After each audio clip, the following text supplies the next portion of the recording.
నమస్తే, welcome to స్వేచ్ఛ TV. రాష్ట్రంలో మరో దారుణమైన ఘటన వెలుగు చూసింది.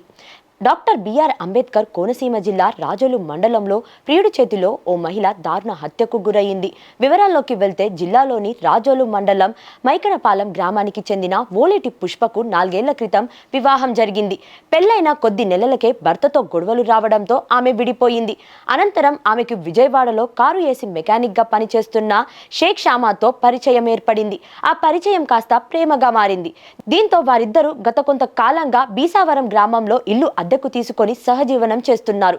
గంజాయికి బానిసైన యువకుడు డబ్బు కోసం పుష్పను తరచూ వేధిస్తుండేవాడు. ఈ క్రమంలో నిన్న రాత్రి ఇంటికి వచ్చిన యువకుడు అర్జెంటుగా డబ్బులు కావాలని ఆమెతో చెప్పాడు. ఆమె డబ్బులు లేవని సమాధానమిచ్చింది.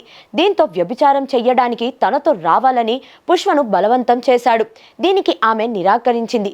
ఈ క్రమంలో కోపంతో రగిలిపోతున్న యువకుడు తన వెంటనే తెచ్చుకున్న కత్తితో ఆమెను పొడిచి అక్కడి నుంచి పరారయ్యాడు.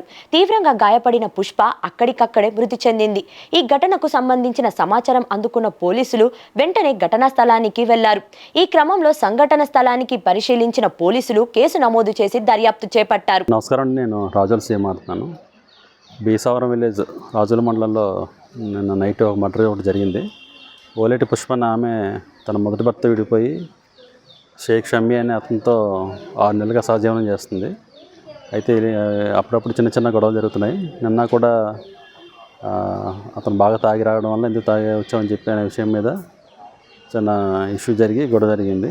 అతను ఫుల్గా తాగేసి అతను అమ్మాయి బ్రదర్ మీదను తల్లి మీద అటాక్ చేశాడు. అడ్డుకోవడానికి ఈ అమ్మాయి వెళ్ళింది. ఈ అమ్మాయిని విచక్షణరహితంగా చెస్ట్ మీదను కాలు మీద పడడం వల్ల రక్తస్రావం అయ్యి ఆమె అక్కడే చనిపోయింది.